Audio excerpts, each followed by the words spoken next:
From competing in the 2020 and 2024 Olympics to catching pythons here in Florida as part of the Florida Python Challenge, one woman has done it all. Joining us this morning is Lara Dallman-Weiss.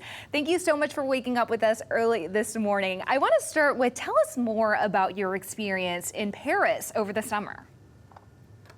Hi, good morning. Paris was insane. I recommend to anyone in their life, if they can go view an Olympics or be part of it, there's such a magic to the Olympic spirit, and I had the best time. Competition, not as windy as we had trained for and hoped for, but still an insane just space to be in, competing against so many other nations and on the world stage. Lara, when I learned about you, knowing that you are an Olympian, and then learning that you also hunt pythons, I was like, I have to meet her. How did you even get into python hunting? So I've actually only been 2 times. I just have this crazy passion for the Everglades and wildlife, and saw an opportunity, and I just started, I think during COVID, kind of obsessively following people who just hunted in the Everglades, and reached out to a lot of people, and they were kind of like, who's this crazy girl that won't stop? And eventually I found some mutual friends and went out, and just, it's the most magical thing to be in the Everglades at night. You have to have special permits to do it, and just feels good to help the environment in any ways that I can. Yeah, so we just showed some video of you catching this huge python. I mean, did you have any experience in this before? Like, how do you train for something like this, which is obviously very different than training for the Olympics? So the athlete mindset, a lot of visualization comes in, but we were kind of joking because when you go out with other people and you're just spending hours with them at night, having conversations, because there's not a lot of actual catching. And so we were kind of joking about a lot of the similarities to sailing and just being a professional athlete. You kind of have to be ready at any moment, and watched a ton of videos and just had great teachers. And so, I love that thrill and the, again, just like the greater picture of being able to help. It's a huge problem, and nothing eats them, and they're very invasive. So now, you are so brave, certainly, because I don't even like the sight of a python. You caught an 11-foot python. Tell us a little bit more about that. Is that the biggest one that you've caught so far? It is, yeah.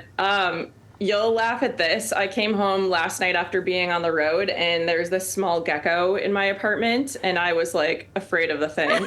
I don't know, it's something about the mindset of like, well, this thing lives here, and it was just funny. But yeah, you really, once you catch the python, you like spotting, it's the hardest part. And then they need to be tired out. And so you just kind of wrestle with it for a while, and it's wild how at night, you don't have as much vision, so your senses all turn on. And so I can never forget the smells of catching a python and how strong they are. And, when you see gators attack, they'll bite whatever they're trying to kill, and then they roll. Well, the pythons did the same thing, and that's what shocked me the most. It's kind of like trying to spin away from me. But all of my weight training came into hand. It's interesting how it almost sort of overlaps. You're saying a little bit you're training for the Olympics, and then obviously this Python Challenge. I'm also told that there was some overlapping with dates with the Olympics and the Python Challenge. So you're telling me you flew from France to the Everglades to do this? I wasn't actually part of the Python Challenge. I was paying attention to it, but I just went out. There's people are contracted by Florida Wildlife, and I'm one of the volunteers that helps them. And so they're going out all the time.